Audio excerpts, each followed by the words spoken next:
বারাণসীর এই ঘাটে নাকি কারোর দেহ পুড়লে তার পুনর্জন্ম হয় না। হ্যাঁ, এটাই হলো বারাণসীর সেই বিখ্যাত মণিকর্ণিকা শ্মশান ঘাট,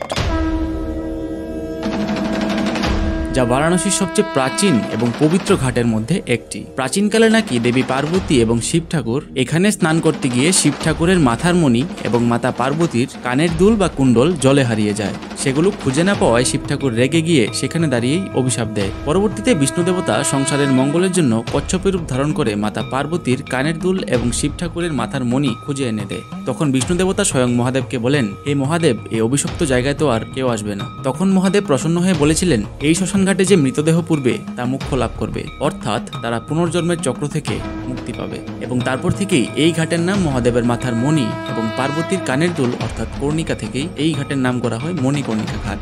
এবং জানলে অবাক হবেন, এই ঘাটে নাকি 1000 বছর ধরে চিতার আগুন কখনোই নেভেনি, কারণ পুরো 24 ঘন্টা ধরে কোনো না কোনো মৃতদেহ এখানে আসতেই থাকে। ভিডিওটি যদি আপনার কাছে ইনফরমেটিভ মনে হয় অবশ্যই চ্যানেলটিকে সাবস্ক্রাইব করে দেবেন।